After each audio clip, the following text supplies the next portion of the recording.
Our expert in elder law, Gary Price, is here to explain exactly who they are when it comes to protecting your family's assets. Good morning, Gary. Hi, good morning, Angie. I chuckled when I got your information because it's so true. We say, well, they say, or they, who are we talking about here? Well, actually, we're referring to the book, and the book says The Secrets to Protecting Your Family Assets They Won't Tell You, the secrets they don't tell you. So, Angie, what we're always talking about is how do we shelter? We go through the Medicaid. We know we're going through the Medicaid application process. How do we shelter as many assets as we can? And that's what we're referring to here. So when you go through that Medicaid application process, there's a number of different ways you can do it. One way to do it is the applicant apply. So the applicant applies pro se, by themselves, basically. And so the parties involved in that transaction would be the applicant and the Medicaid caseworker.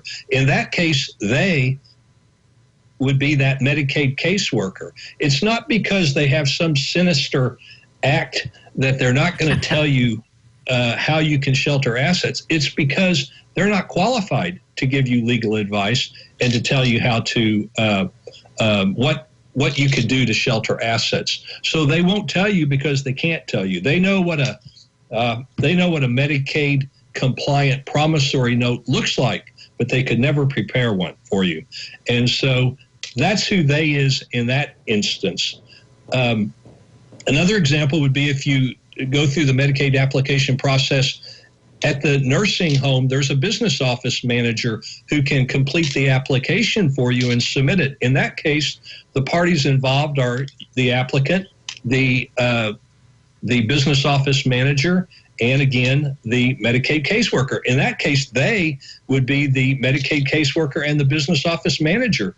Neither of those have legal training to prepare the documents required or necessary in order to properly shelter assets.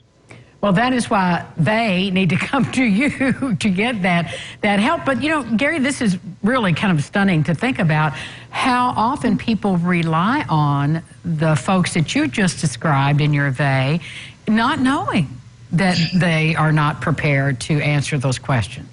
That's exactly right. That happens a lot. And you know, you and I have talked about spending down to poverty if you don't do anything, right. And that's what happens. But they don't know any better. They know how to do the process, but they don't know how to utilize the what rules, what transactions are out there that allow you to shelter some assets. And that's what we do. Well, and so it kind of begs the question, when folks are in that situation, they need to be asking those people who are guiding them at that stage, who do I turn to or where do I need to go to have these documents created and answer questions? Maybe you need to have a seminar for all of those they people. I would, you know what I do is they people, when we're talking about the business office managers, they all have a copy of my book. They have multiple copies of my book.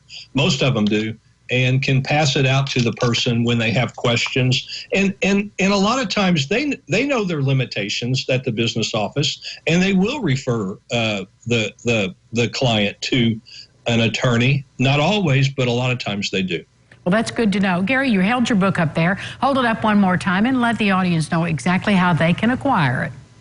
Sure. Just give my office a phone call, 812-479-8721. We'll send you a free copy.